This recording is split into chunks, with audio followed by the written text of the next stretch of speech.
पूरा दिल्ली एनसीआर प्रदूषण की मार झेल रहा है। प्रदूषण से रोकथाम की तमाम कोशिशों के नाकाम होने के बाद दिल्ली सरकार ने प्राइवेट ऑफिसेज को 50% ऑन साइट वर्क फोर्स के साथ काम करने की सलाह दी है। यानी कि 50% कर्मचारियों को वर्क फ्रॉम होम की सलाह दी गई है। पर्यावरण मंत्री मनजिंदर सिंह सिरसा ने इस बात की जानकारी दी। उन्होंने कहा कि ग्रेप 3 के तहत ही दिल्ली सरकार प्रदूषण नियंत्रण उपायों को सक्रिय रूप से लागू कर रही है। सार्वजनिक स्वास्थ्य और वायु गुणवत्ता की रक्षा के प्रयासों को तेज किया गया है। एमसीडी ऑफिस सुबह 8:30 बजे से शाम 5 बजे तक कार्य करेंगे, जबकि दिल्ली सरकार के कार्यालय सुबह 10 बजे से शाम 6:30 बजे तक खुलेंगे। आपको बता दें, दिल्ली एनसीआर में अगले 10 दिन के लिए AQI की वार्निंग जारी की गई है।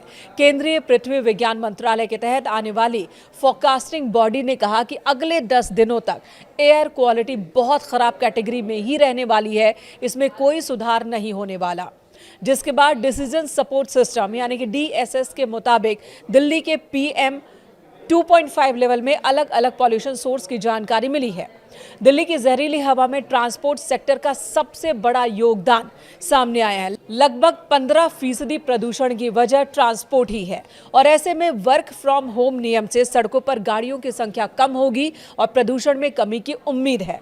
फिलहाल दिल्ली में ग्रेप 3 लागू है। दिल्ली सरकार ने प्रदूषण पर रोक लगाने के लिए 11 नवंबर को लागू किया था ग्रेप 3, लेकिन इससे कोई फायदा नहीं हुआ।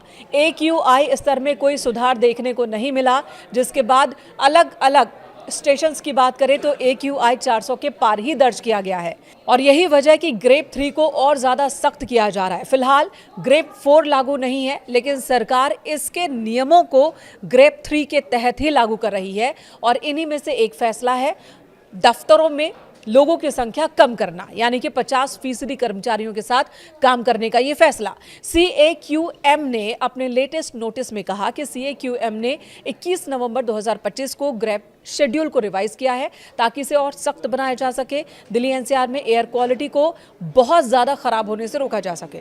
सुप्रीम कोर्ट के प्रपोजल को मंजूरी देने के बाद यह फैसला लागू किया गया है और इसके तहत गैर जरूरी निर्माण कार्यों पर रोक लगाई गई है। खुदाई और BS4 वाहनों पर पहले से ही प्रतिबंध है। नियमों को और सख्त किया जा रहा है। ऑफिसेज को भी ये कहा गया कि चाहे वो प्राइवेट हो या सरकारी दफ्तर, वहां 50% वर्कफोर्स के साथ ही काम करें।